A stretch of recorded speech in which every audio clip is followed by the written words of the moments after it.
ஆண்டவர் இயேசு கிறிஸ்துவுக்குள் எனக்கு அருமையானவர்களே, நம் ஆண்டவர் இயேசு கிறிஸ்துவின் நாமத்தினால் உங்கள் அனைவரையும் வாழ்த்தி வரவேற்கிறேன்.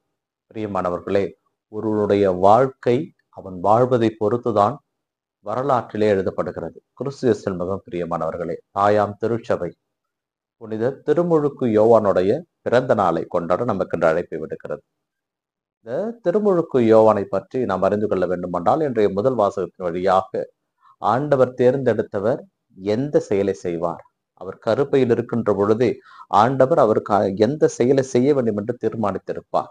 ஆண்டவருடைய கைவன்மைக்குரியவர், ஆண்டவருடைய கண்ணிலுடைய மணியாக இருக்கின்றவர். அவரை வைத்து ஆண்டவர் யாக்கோப்பின் குலங்களை அவர் ஒன்றுபடுத்துவார் என்கின்ற செய்தியெல்லாம் முதல் வாசகத்தின் வழியாக சொல்லப்பட்டிருக்கும்.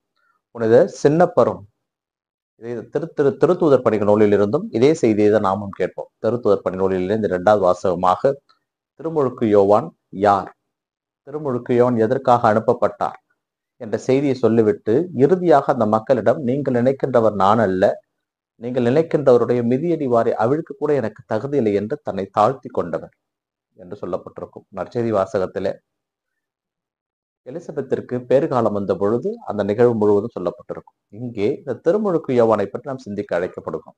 ஒருவருடைய வாழ்வு அவர் வாழ்வதை பொறுத்துதான் வரலாற்றிலே எழுதப்படும். திருமுழுக்கு யோவானுடைய வாழ்வு இயேசு கிறிஸ்து என்ற மீட்பருக்கான வழியை ஆயத்தம் செய்ய ஏற்பாடுபடுத்தப்பட்டது. இயேசு கிறிஸ்துவுக்கு நடந்த நிகழ்வு அனைத்தும் இவருக்கு நடந்தது. இயேசு கிறிஸ்துவை போலவே இவருடைய வாழ்வு இருந்தது. இயேசு கிறிஸ்துவை போலவே இவர் மதிக்கப்பட்டார்.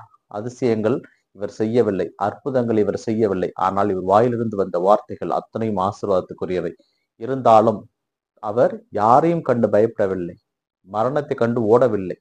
அவர் காட்டிலே இருந்தார், கடவுளுக்கு உரியதை செய்தார். பாலை நிலத்திலே இவருடைய குரல் ஓங்கி ஒலித்தது, ஆண்டவருக்கான வழியை ஆயத்தம் செய்தது.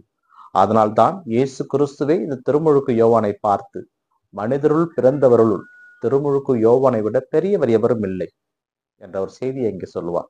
கிறிஸ்து மிக பிரியமானவர்களே, இந்த திருமுழுக்கு யோவானுடைய பிறந்த நாளை நாம் கொண்டாடுகின்ற வேளையிலே அவரிடம் இருக்கின்ற நற்பண்புகளை நம்முடைய வாழ்வில் நாம் இணைத்துக் கொள்ள வேண்டும். ஏனென்றால் ஏரோது எப்பேற்பட்ட மன்னன், அவனுடைய காலிலே விழுந்தால் 1000 பொன்னை அவன் கொட்டி கொடுப்பான். ஆனாலும் அவன் செய்து தவறின் பொழுது, நீ செய்வது தவறு, உன் சகோதரனுடைய மனைவியை நீ வைத்திருப்பது தவறு என்று உயிருக்கு பயப்படாமல் இறைவார்த்தை அறிவித்தவர். வெள்ளையடிக்கப்பட்ட கல்லறைகளே அடிமரத்திலே கோடாரி வைத்தாயிற்று என்று தைரியமாக யூதர்களையும் மறைநூல் அறிஞர்களையும் பார்த்து சாடியவர். எப்படிப்பட்ட ஒரு திறமை மிக்க ஒரு தைரியசாலியினுடைய பிறந்தநாளை நாம் கொண்டாடுகின்ற பொழுது அவரிடம் இருந்த நற்பண்புகளை நமதாக்கி கொள்ள ஆண்டவரிடம் வரம் கேட்போம். அப்படி நாம் வரம் கேட்கின்ற பொழுது ஆண்டவர் அதற்கு நாம் தகுதியிடுவர்களாக இருந்தால் நமக்கும் கொடுப்பார். அதற்கான வரம் வேண்டி தொடர்ந்து ஜெபிப்போம். இந்த நாள் உங்களுக்கு இனிய நாளாக அமையட்டும். இறைவனே என்றென்று வாழ்த்து பெறுவாராக. ஆமேன்.